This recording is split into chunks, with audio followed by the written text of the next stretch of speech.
और चलिए आगे बढ़ते हैं। मध्य प्रदेश लोकसभा चुनावों में कांग्रेस को धूल चटाने के बाद अब आगामी लोकसभा चुनावों के लिए बीजेपी और आरएसएस एक्टिव हो गई हैं। सीहोर में बीजेपी आरएसएस की बैठक हुई और इस बैठक को बेहद महत्वपूर्ण माना गया। हालांकि इसमें संघ और बीजेपी के गिने चुने जो पदाधिकारी हैं वो शामिल हुए, जहां बीजेपी ने आरएसएस के साथ मिलकर लोकसभा चुनाव का प्लान तैयार किया है। तमाम सांसदों को विधानसभा चुनाव के मैदान में उतारने के बाद माना यह जा रहा है कि इस बार के लोकसभा चुनावों में बीजेपी कई सीटों पर चेहरों को बदल सकती है।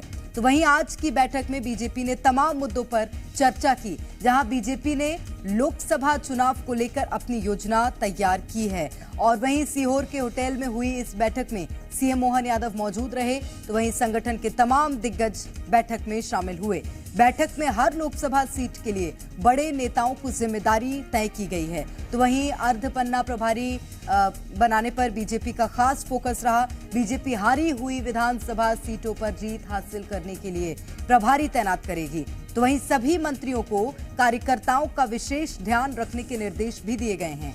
राम मंदिर प्राण प्रतिष्ठा में सरकार की भागीदारी का खाका तैयार किया गया। तो वहीं लोकसभा चुनाव में 10% वोटर शेयर बढ़ाने को लेकर प्लान तैयार किया गया है। वहीं 11,000 के आसपास बूथों को जीतने की रणनीति तैयार की गई है। जो जन कल्याणकारी योजनाएं बनाई गई, उन जन कल्याणकारी योजना के लाभार्थियों से संपर्क और संवाद किस तरह से हमारा हो। मोदी की गारंटी की गाड़ी हर जगह जा रही है। जो विकसित भारत संकल्प यात्रा के उस अभियान में, उसकी भी हमारी चर्चा इस पूरी बैठक में हुई। और लोकसभा चुनाव की दृष्टि से जो हमारे बूथ है, उसको जो हमारे हैं विधानसभा में, उनको हम जीतने की क्या रणनीति बनाए, उस पर विचार किया गया। और ज्यादा जानकारी लेंगे इस वक्त भोपाल से हमारे संवाददाता अजय दुबे सीधे जुड़ गए हैं।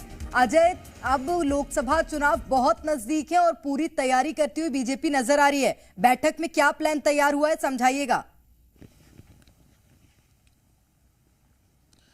देखिए, सीहोर में करीब 4 घंटे तक बंद कमरे में बैठक चली। उसमें भारतीय जनता पार्टी के तमाम दिग्गज नेता, राष्ट्रीय सह संगठन प्रभारी शिव प्रकाश जी, मुख्यमंत्री डॉक्टर मोहन यादव और भारतीय जनता पार्टी के प्रदेश अध्यक्ष बीडी शर्मा, पूर्व मुख्यमंत्री शिवराज सिंह चौहान, नरोत्तम मिश्रा जैसे तमाम दिग्गज नेता शामिल हुए। और 4 घंटे तक की बैठक के दौरान उसमें लोकसभा चुनाव को लेकर रणनीति बनाई गई। भारतीय जनता पार्टी जिन जिलों में कम वोटिंग परसेंटेज मिला है और उसके साथ साथ जिन जिलों में जैसे मंडला, डिंडोरी और छिंदवाड़ा जैसे जिले हैं, जहां पर लोकसभा चुनाव के लिहाज से भी बेहद महत्वपूर्ण हो जाता है, क्योंकि मध्य प्रदेश में 29 विधानसभा लोकसभा की सीटें हैं। 29 में से एक सीट छिंदवाड़ा में आती है, जो कमलनाथ का गढ़ माना जाता है। वहां पर भी फोकस है, क्योंकि मंडला, छिंदवाड़ा और बालाघाट के इलाके वहां पर आते हैं, तो वहां पर भी फोकस है कि किस तरह से लोकसभा चुनाव में जीत मिले। उसके साथ साथ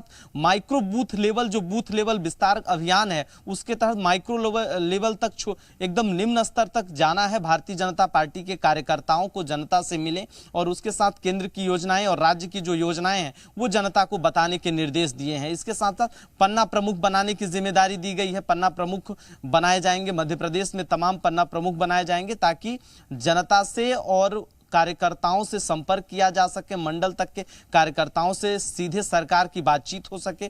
और बैठक में यह भी तय किया गया कि जो मध्य प्रदेश के तमाम भारतीय जनता पार्टी के कार्यकर्ता हैं, उनका विशेष तौर पर ध्यान दिया जाए। वो अगर कोई समस्याएं लेकर नेताओं के पास जाते हैं, जनता से जुड़ी समस्याएं लेकर जाते हैं, तो उस पर ध्यान दिया जाए और उसका निजात कराया जाए। क्योंकि 11,000 से करीब ज्यादा के बूथ ऐसे हैं मध्य प्रदेश में, जहां पर भारतीय जनता पार्टी लगातार 3 से 4 बार से हार रही है। ऐसे पोलिंग बूथ पर भी भारतीय जनता पार्टी की नजर होगी। उसके साथ साथ 22 जनवरी को अयोध्या में भगवान राम का प्राण प्रतिष्ठा होना है, उसको लेकर भी भारतीय जनता पार्टी ने रणनीति बनाई कि मध्य प्रदेश सरकार की क्या भूमिका होगी। क्योंकि अक्षत के जरिए जिस तरह से अलग अलग समुदाय के लोगों को घर घर जाकर भारतीय जनता पार्टी के जो नेता हैं वो जो है उनसे संपर्क कर